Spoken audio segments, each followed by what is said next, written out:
이 사람들은 고집이 굉장히 셉니다. 의외로.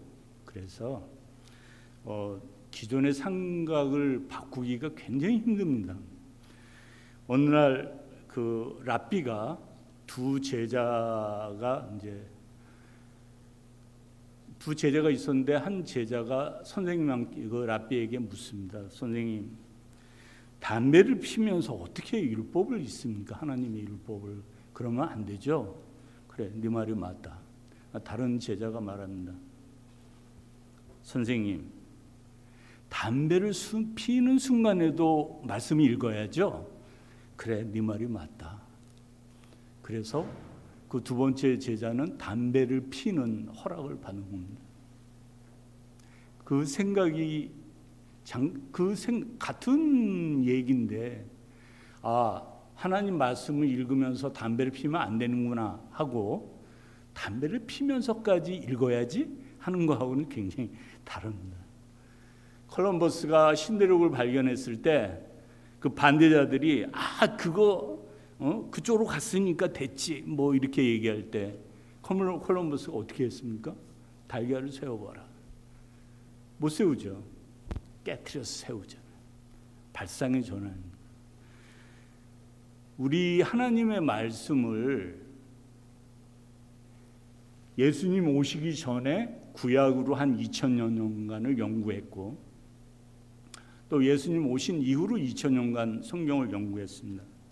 그때마다 그 시대사조라는 게 있어요. 그래서 그 시대의 영향을 굉장히 많이 받습니다. 지금이 혹시 어떤 시대사조를 갖고 있는 세대인지 혹시 아시는 분 계십니까? 요즘은 포스트 모던 시대라고 해서 제가 경제학 박사학위 공부를 할 때만 해도 산업 후기주의 사상이라고 그래서 굉장히 낯설었거든요. 근데 지금은 그것이 완전히 시대를 지배하고 있습니다. 간단하게 얘기하면 절대 진리는 없다. 생각하는 나도 변하는데 네가 내 마음을 어떻게 알겠느냐. 그 유명한 노래 있죠. 나도 나를 모르는데 네가 나를 알겠느냐. 포스트 모던 시대는 절대 진리는 없고 각자 생각에 따라 진리가 변한다. 그래서 무엇이든지 해체시켜서 하나하나 조각조각 실존적으로 증명을 해야지만 알 수 있을 것이다. 그러나 그 결과는 보장 못한다. 이게 요즘 시대의 포스트 모던 시대라는 사조입니다. 그러면 각 시대가 변할 때마다 말씀들을 갖다 어떻게 받아들이느냐가 조금씩 달랐어요. 근데 우리 종교계의 500년 이후로는 굉장히 거세게 이 의견에, 그러니까 루터나 칼빈 신학에 반대되는 의견은 무조건 이단이라는 시에서 굉장히 그 철옹성같이 잘 지켜왔었는데, 그 18세기, 그러니까 19세기 초죠. 18세기서부터 나타난 그 인간이 만물의 척도다라는 인간 이성주의가 나타나면서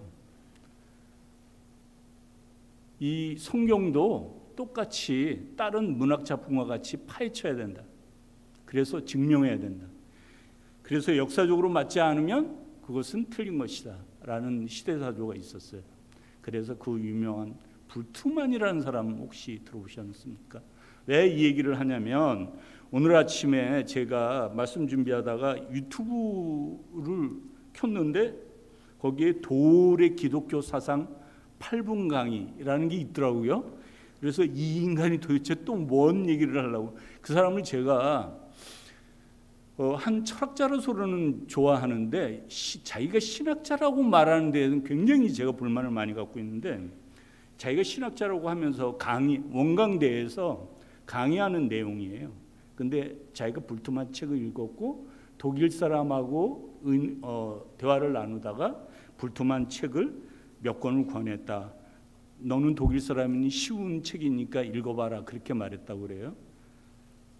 여러분, 신학서적 한글로 돼 있는 거 읽으면 쉽습니까?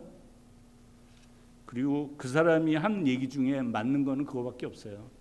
성경은 신학이라는 것이 너무나 스펙트럼이 넓어서 이해하기가 힘들다. 그래서 많이 공부하신 분들한테 지도를 받아야 된다라는 말 외에는 제가 동의할 수가 없었어요.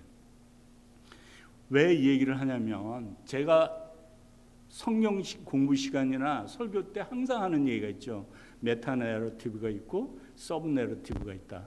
그게 무슨 얘기라고 그랬죠? 제가 예를 들어서 별주부전에서 주 얘기는 뭐예요? 용왕님의 보약을 구하는 거예요. 그래서 그 중에 하나가 서브 내러티브는 뭐라? 그 중에 각각의 이야기들이 있는데 그 중에 하나가 범 내려온다라고 얘기했습니다. 성경도 마찬가지입니다.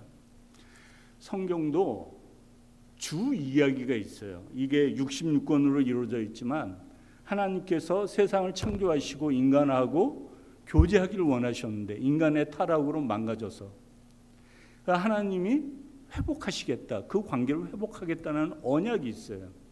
그 언약이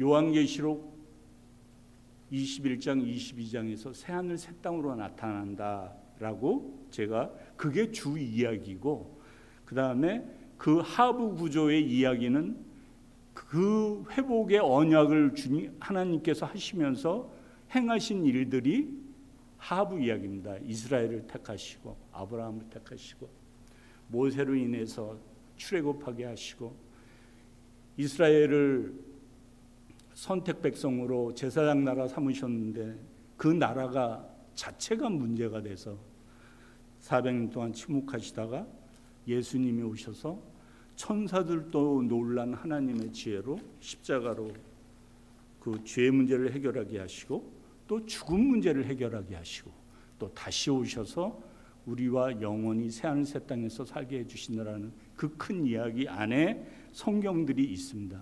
그래서 우리가 성경을 읽을 때에는 너무나 중요한 얘기입니다. 성경을 읽을 때에는 숲을 보고 나무도 보고 숲을 보고 나무도 보고 안에 들어왔다 나왔다 하면서 이 이야기가 주 이야기에 맞는가라고 항상 생각을 해야 합니다. 이게 너무 간단하게 여러분들은 들으시겠지만 제가 신학 공부 10년 만에 깨달은 진리입니다. 또 나한테 아마 이런 이야기를 누군가를 해주셨다면 제가 신학 공부를 안 했을 겁니다. 제가 달라스에서는 중경교회죠. 제가 그 교회를 굉장히 오랫동안 섬겼는데 정말 열심히 섬겼습니다. 일주일에 6일 동안 나가고 또 그 소그룹의 리더로서 오랫동안 제가 소그룹 리더할 때 구역장도 하고 할 때 임수환 목사님 제 구역원이기도 했어요. 아주 고약한 구역원이었습니다. 아니 고약하다고 그래서 진짜 고약한 건 아니고 그때 저에게 하루는 그 성경 공부가 끝나고 나오는데 임 목사님이 저한테 그런 말씀을 하셨어요. 저기 집사님이 신학해야 된다니까.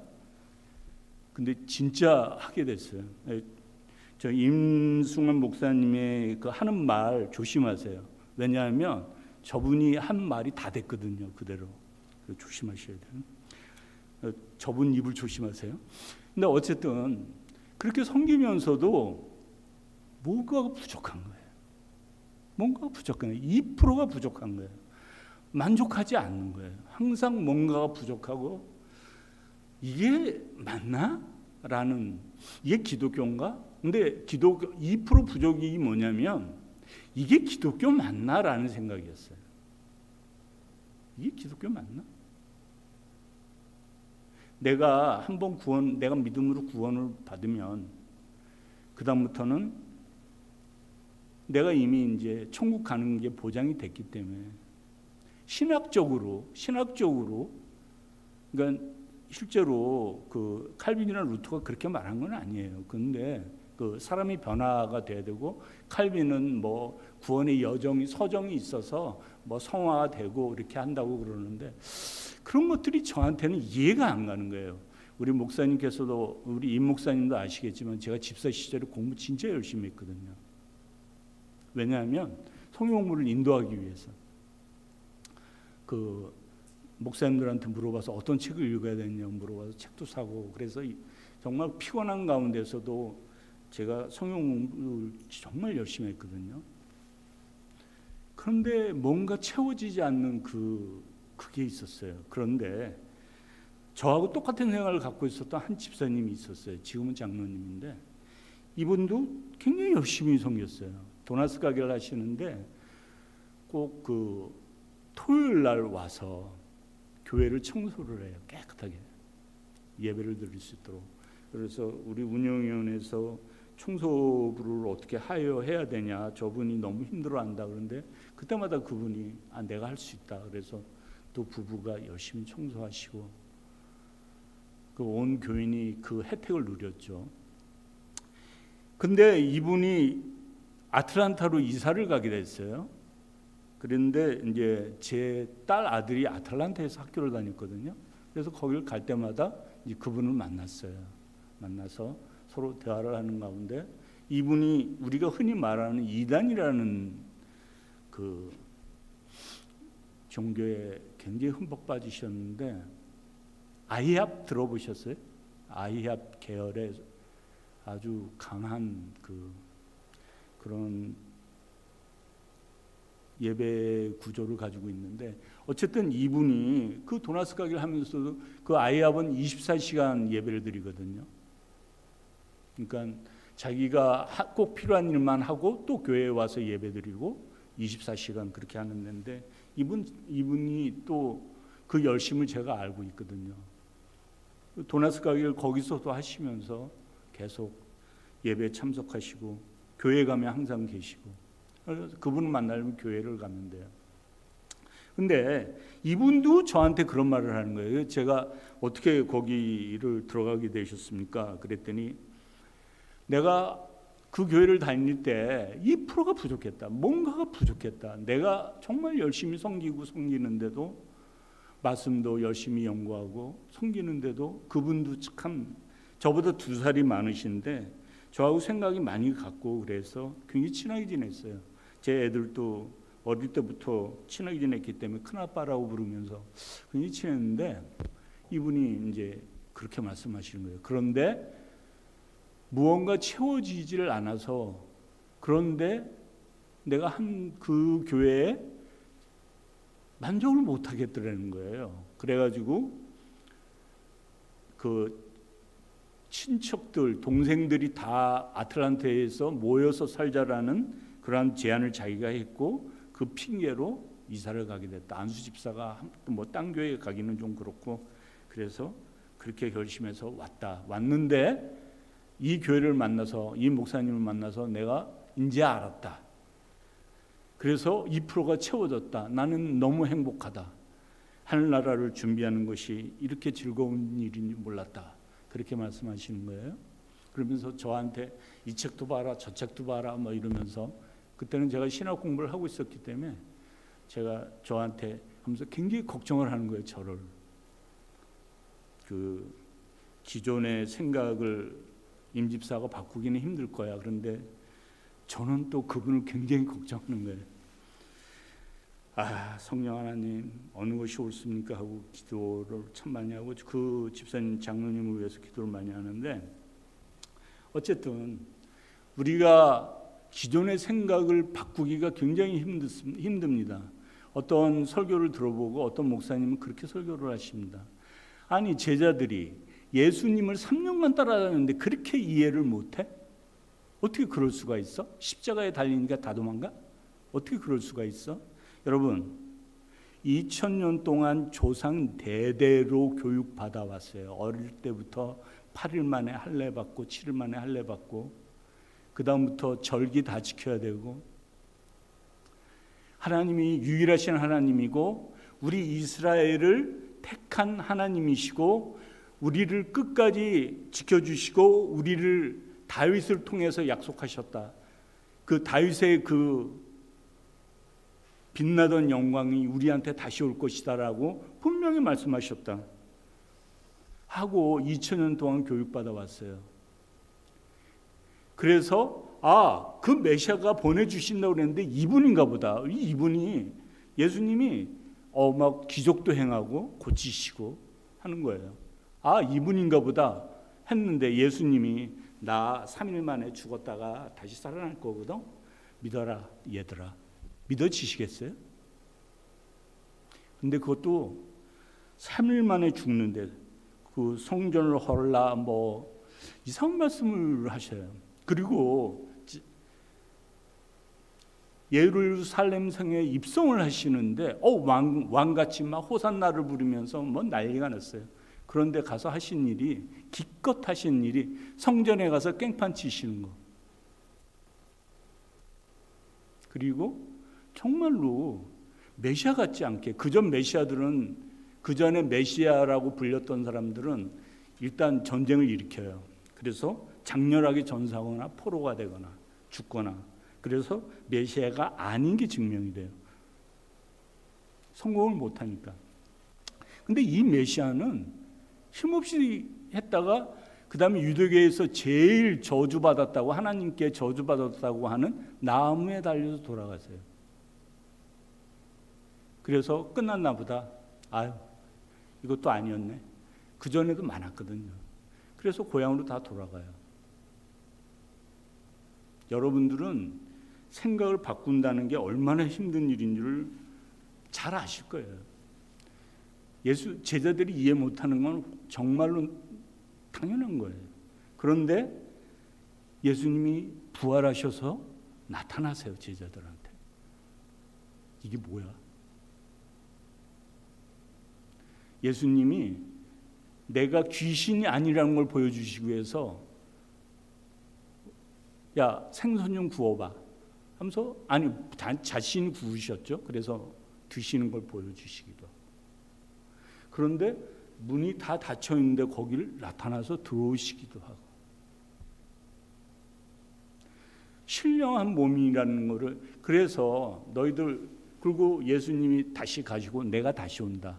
그런데 보혜사 성령을 보낼 것이다. 그러면 너희들이 알게 될 거다라고 했고 그 제자들은 마가의 다락방에서 모여서 기도할 때 성령을 받고 그 다음부터 돌변해요. 그 얘기가 로마서 12장 1절부터 있는 거예요. 너희는 앞으로 올 세대를 준비하는 사람으로서 새롭게 변화를 받는 거예요. 12장 1절부터 얘기입니다. 지난번에 얘기했던 거죠. 그래서 그 로마서 앞에는 로마서 전체의 주제가 뭐라고요? 이방인과 유대인과의 그 크리스천들끼리 서로 화해하는 거예요. 잘 조합돼서 한 몸을 이룬 오늘 얘기예요.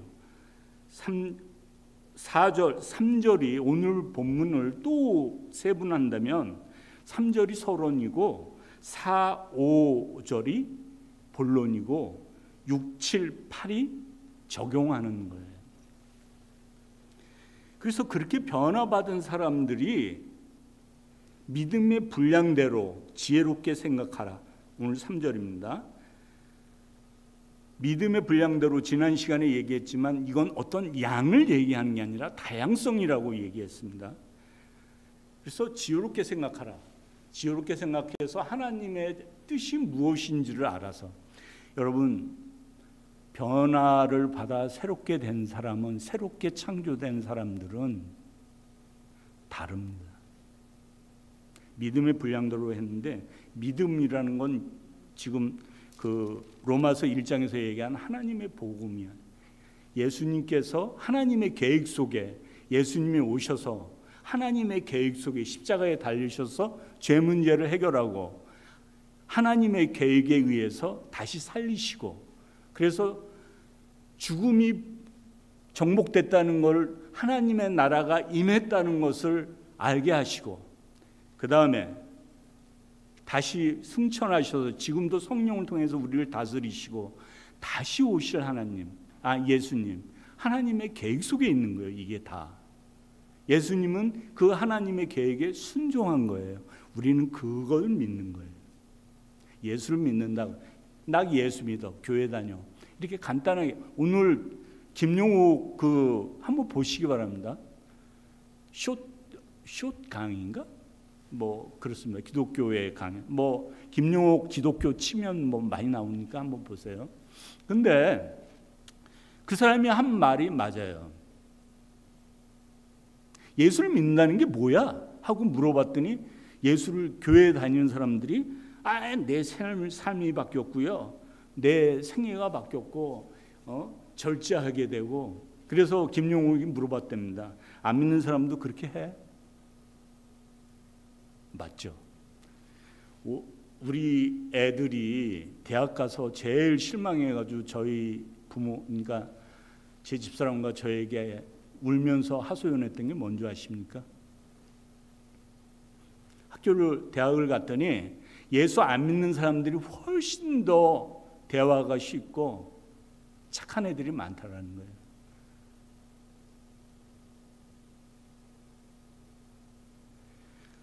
예수 안 믿으면서 착한 사람 많아요.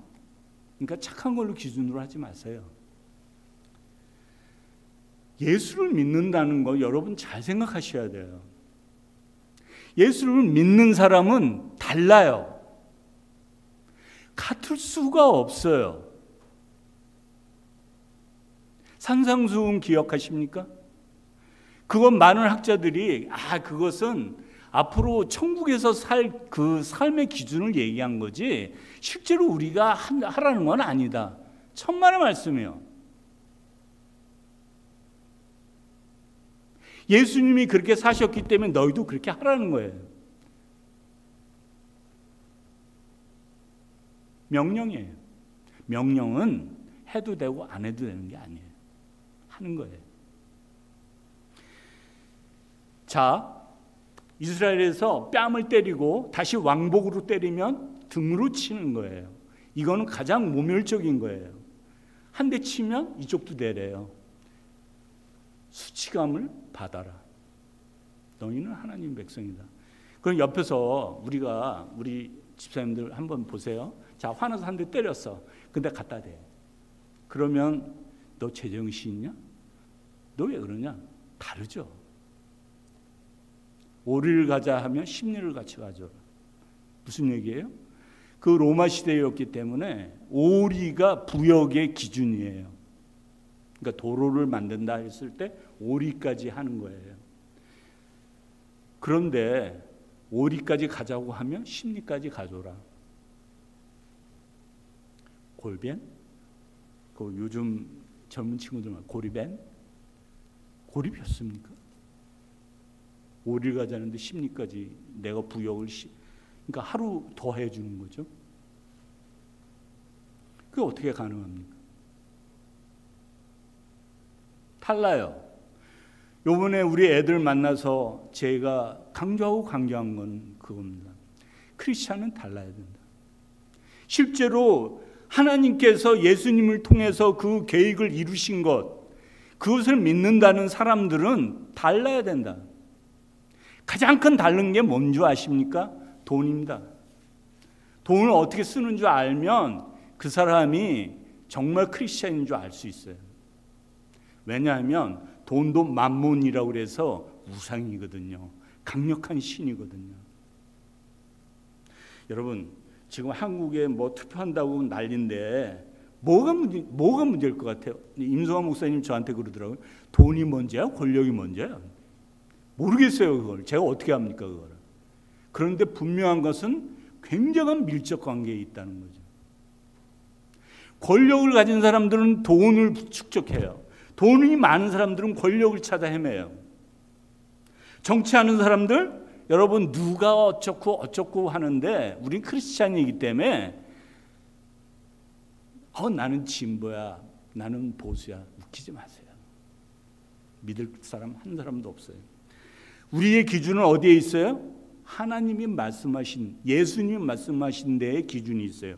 가난한 자, 억울하지 않게 돌보는, 누가 할지는 몰라요. 하지만 그런 사람이 그런데 그 대통령이 또 한 명이 됐다고 해서 바뀌는 거 아니에요.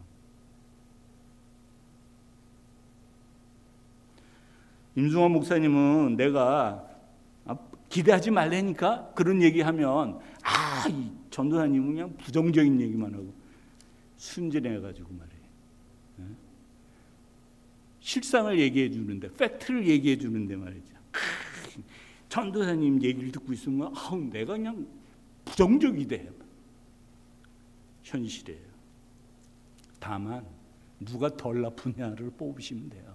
그리고 기독교인이 뭐 대통령 되고 청와대에서 찬송가 끊이지 않겠다고 한 대통령 어떻게 했어요? IMF 만들었어요. 그 무능함.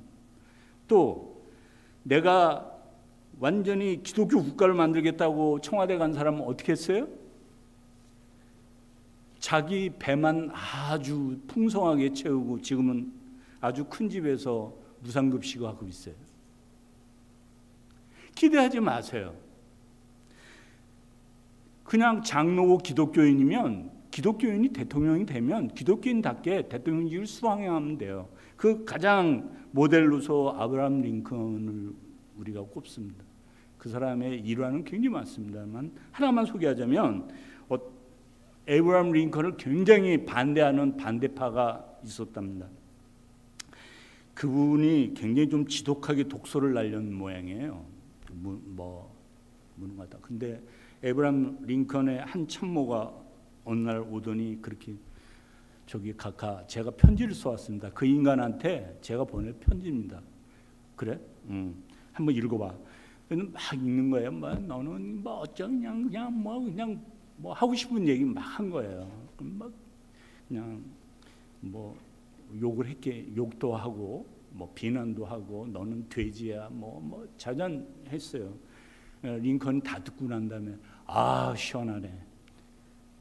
그랬더니 이제 그 참모가 자 이걸 보내겠습니다 각하 하면서 탁 적어서 이렇게 봉투에 집어넣으니까 그걸 뺏어서 난로에 탁 집어넣었습니다. 각하 내가 보내려고 하는데 왜 이러십니까? 그랬더니 링컨이 하는 말이 충분히 씌웠잖아. 충분히 우리 욕했잖아. 됐어 이제 그거면 됐어. 이게 기독교인이에요. 에?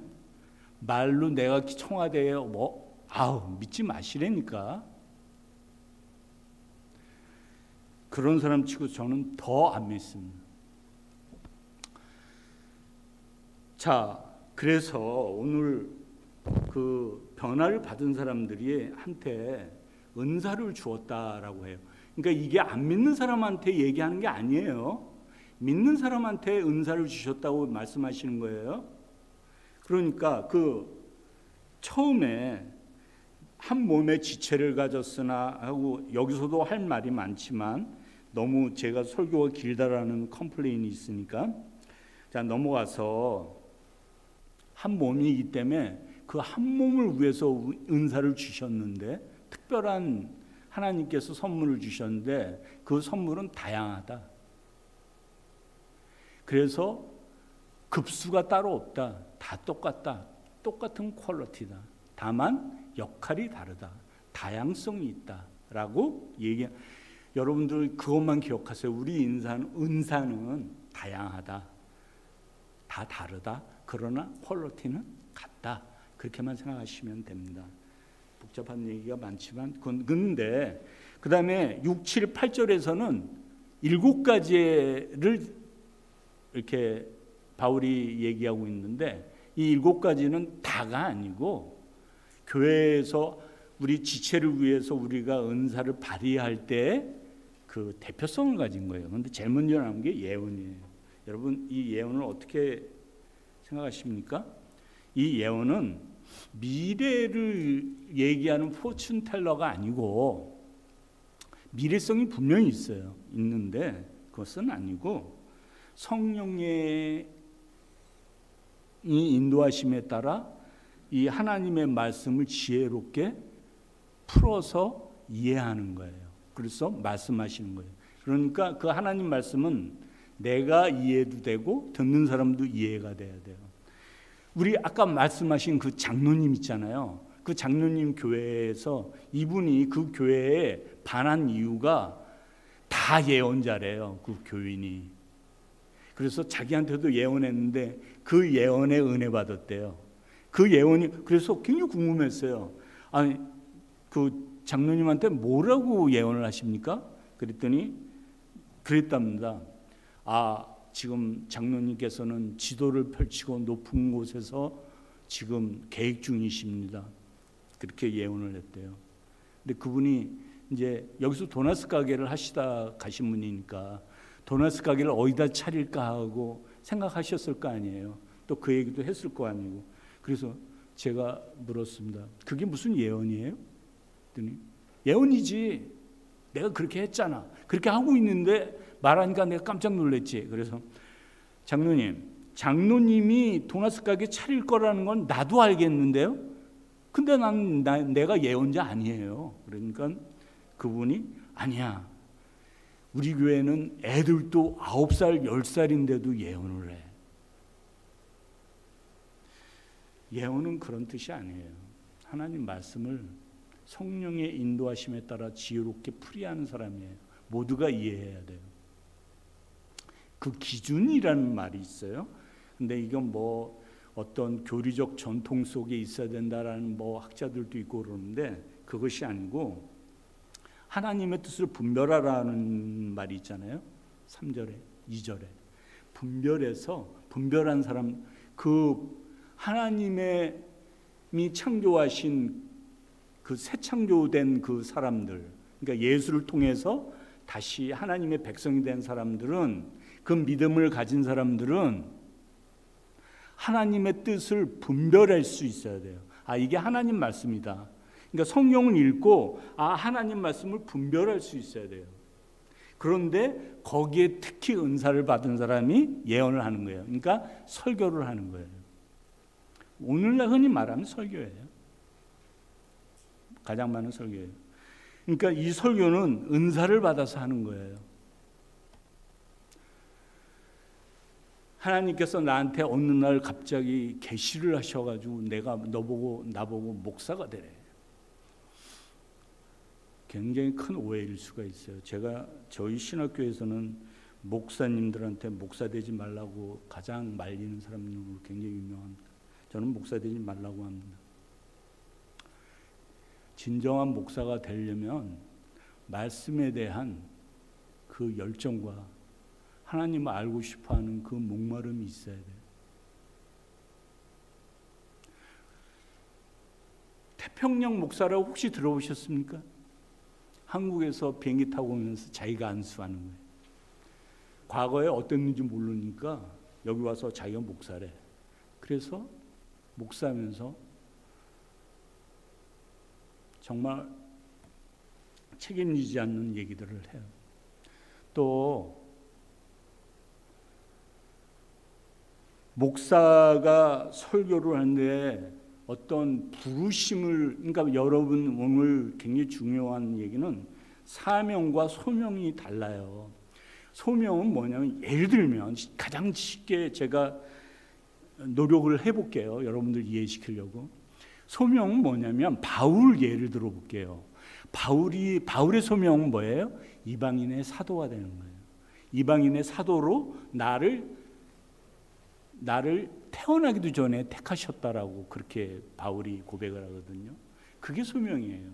이방인을 위해서 내가 사도가 되는 게 소명이에요. 그럼 사명은 뭐예요? 그 사명은 그 소명을 이루기 위해서 내가 무엇을 하는 거예요? 바울 같은 경우는 선교를 하고 교회를 만들고 복음을 전하고. 그래서 사도행전 20장에 가봐요. 다 같이 가봐요. 바로 로마서 전이 사도행전인 거 아시죠? 사도행전 20장. 이래서 우리가 성경을 갖고 있는 게 굉장히 중요하죠. 사도행전 20장, 제가 몇 절인지 잠깐 까먹었어요. 24절입니다. 사도행전 20장 24절.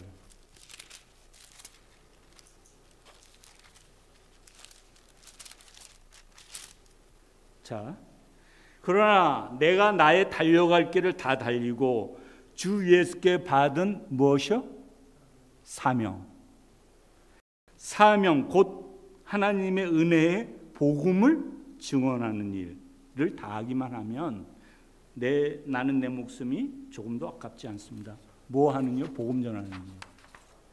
소명은 그래서 여러분들이 소명이 지금 현재 도나스 가게를 한다거나 저처럼 가발 장사를 한다거나 또 우리 안 목사님처럼 담임 목회를 한다든가 그게 부르심은 다 다를 수 있어요. 근데 그 이뤄가는 일은 담임 목회자하고 우리 성도님들 각자가 달라요.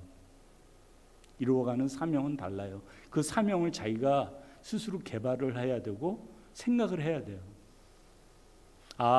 나를 도나스 가게 주인으로 사장으로 하나님께서 날 부르셨는데 근데 안 믿는 사람들은 이걸 뭐라고 그래요? 팔자라고 그래요. 내 팔자가 도나스 가게 팔자지 뭐 이렇게 생각해요. 근데 믿는 사람은 어떻게 해요? 하나님께서 나를 도나스 가게 주인으로 부르셨다. 그렇게 생각해요. 소명의식을 가져야 돼요. 그래서 나는 내 가게에 온 사람들에게 복음을 전하는 마음으로 도나스를 만들겠다. 맛있게 만들겠다. 그리고 최상의 서비스를 하겠다.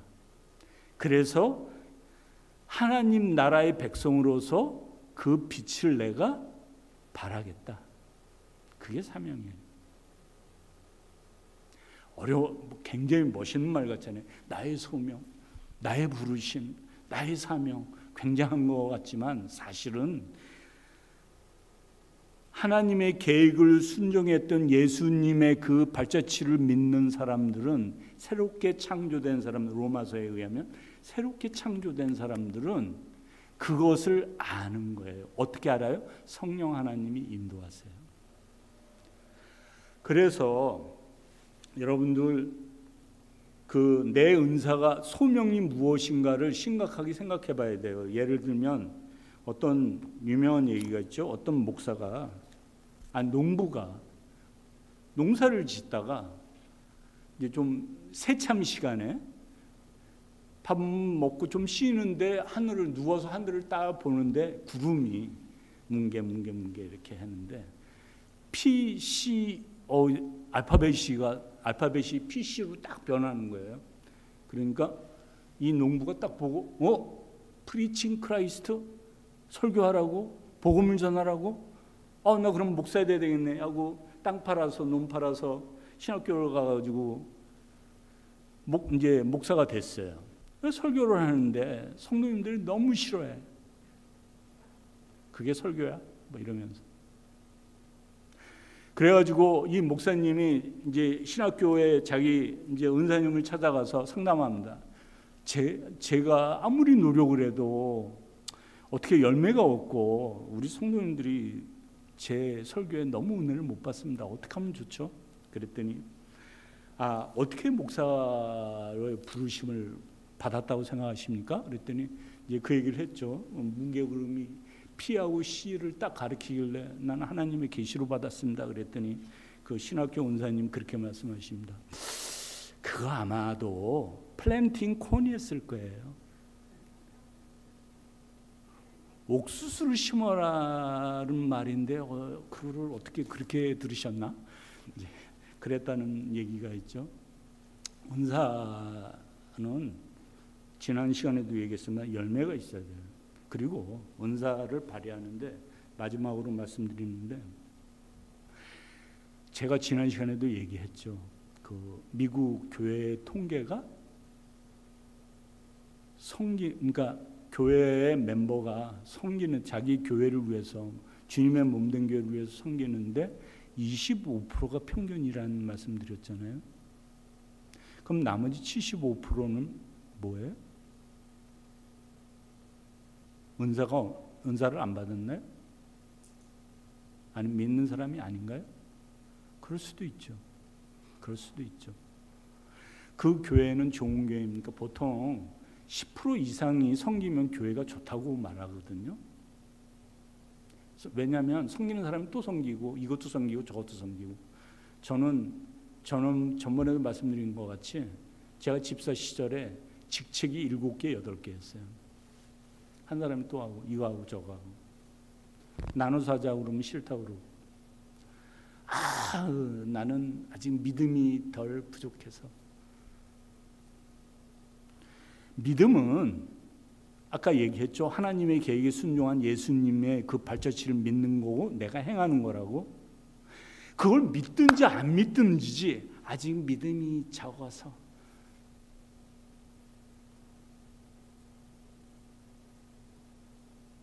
믿음은 믿든지 말든지예요. 하나님은 계시든지 안 계시든지예요. 하나님이 계시다가 말고 안 계시는 것 같은데 계신가? 한 게 아니에요. 그건 믿음이라고 하지 않아요. 여기에서 변화를 받은 사람이라고 로마서에 분명히 얘기하고 있어요. 새 창조 된 사람이에요.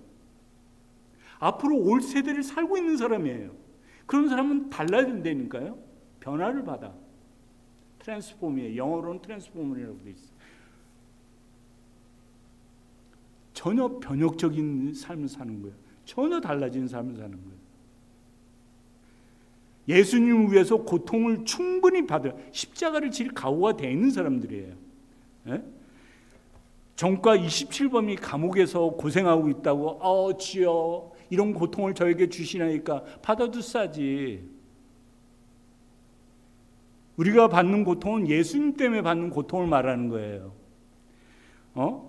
오징어 게임 7개 보고서 그 다음날 예배 시간에 졸려가지고 천부여 의지 없어서 제가 왔습니다. 그거는 고난이 아니라고요. 고난은 하나님을 믿기 때문에 받는 그 고난이에요. 그래서 우리가 은사를 충분히 발휘하고 할 때 100% 저는 믿는 사람은 100% 발휘가 돼야 된다고 봐요. 그러니까 25%가만 교회를 섬긴다고 하면 저는 75%는 안 믿는 사람이라고 봐요. 아직 믿음이 자라지 않은 게 아니라 믿음이 없는 분들이라고요. 왜냐하면 믿음을 가진 사람은 변화된 사람은 다르다니까요. 내가 섬기는데 아깝지가 않아요. 여기 섬기는 사람, 자비를 베푸는 사람 많이 나와요. 자비, 섬기는 것 하나하나 제가 예를 들어가면서 재밌게 얘기할 수는 있지만 시간 너무 기니까 제가 말씀을 다 못 드리는데 국률이 안 믿는 사람들도 국률 많이 해요. 불쌍하게 생각하고 많이 도와요. 하나님의 마음으로. 어느 신학교 교수님이 유학을 갔습니다. 이분이 유학을 갔는데 돈이 없어서 점심을 매일 굶었어요. 물만 먹고 그냥 도서관에서 공부만 하고 그렇게 견뎌냈습니다. 어느 날 한 교수님이 말씀하십니다. 아니 내가 우리 마누라가 점심을 싸주는데 너무 많이 싸줘. 근데 안 먹고 오면 우리 집사람이 굉장히 화를 내. 그러니까 우리 발런티어 한 사람, 내 점심을 같이 먹을 사람. 그래서 이 교수님이 옳시구나 하고, 이게 웬캐야? 손 번쩍 들고. 그래? 그럼 당신 나하고 매일 이제 점심 먹는 거야. 그래서 그 다음 날부터 행복하게 많이 먹고 충분하게 먹고 했습니다.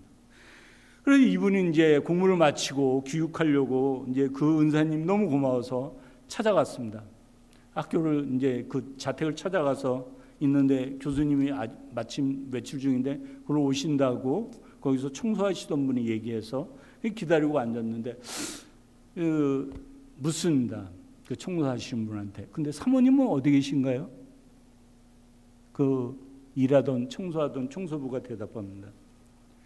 사모님은 20년 전에 돌아가셨는데요. 이게 국률이에요. 아시겠어요? 제가 어느 교회의 그 목사님이 자기 성도님이 굉장히 어렵답니다.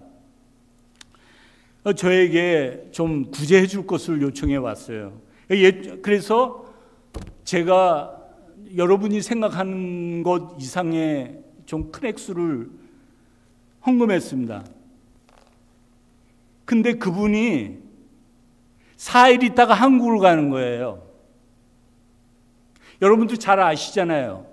한국 가면 돈이 얼마나 드는 줄 아시죠? 4식구, 3식구가 가면 미니멈 5,000불 이상 씁니다. 그죠? 딴 분은 다른 계산이 있는지 잘 모르겠지만 제 경험이 그렇습니다. 제가 황당했겠습니까? 안 했겠습니까? 그래서 이건 뭐지? 굉장히 섭섭했습니다. 우리 집사람은 정말 너무너무 분해했습니다. 이게 뭐야? 우리도 한국을 마음대로 못 가는데 이거 뭐야?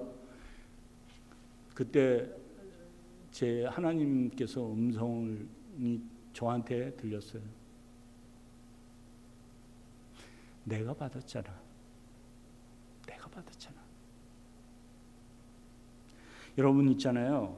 그래서 이 얘기를 딴 교인 그 장로님들하고 대화를 나누면서 이 얘기를 했더니 그 장로님들도 그런 예를 많이 겪은 자기 얘기를 하는 거예요. 교회에서 구제를 막 했는데 그 돈 갖고 세상에 나 학교 다닐 때는 저 학교 다닐 때도 그런 일을 당했거든요. 도와달라고 어렵다고 그래서 몰래 돈을 도와줘. 그것도 회수권 살 돈이었는데 도와줬더니 그 돈 갖고 영화 구경 갔어요. 이럴 때 어떻게 해야 돼요? 우리 크리스찬들은 섬기는 일은 어떻게 해야 된다고요? 어떻게 해야 돼요? 하나님께서 보시기에 받으시기에 합당한 섬기는 것을 하면 돼요. 그것은 그 다음 얘기. 그분이 어떻게 받든 그건 하나님께서 상기하실 거예요. 그러니까 내가 저 인간은 내가 못 도와줘 라는 게 없어야 된다고요. 그 사람이 비록 내가 싫어하는 사람이지만 그 처지에 있다고 하면 섬겨야 되고 긍휼을 베풀어야 된다고요. 그러니까 다르죠. 꼴보기 싫어 저 인간.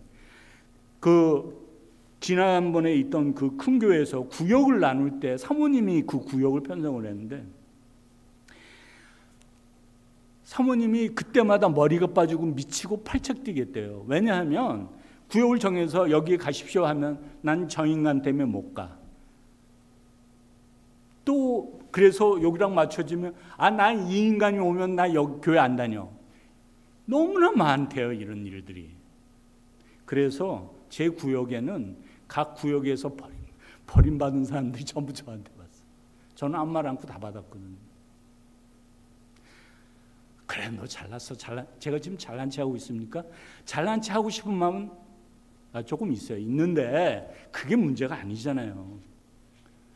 우리가 섬기는 것, 긍휼을 베푸는 것, 지도하는 것, 섬기는 것, 설교하는 것 전부 주님의 몸된 교회를 위해서 하나님이 주신 은사를 내가 발휘하는 거예요. 그래서 우리가 예수님을 전부 만나면 예수님께서 잘했도다 내 충성된 종아 이 칭찬을 듣는 거예요. 한 김집사가 천국을 딱 갔습니다. 근데 같이 섬기던 담임 목사, 최 목사도 왔어요. 예수님이 두 발을 벗고 버선을 벗고 뛰어나와서 막 반깁니다. 아이고 최 목사 어서 와.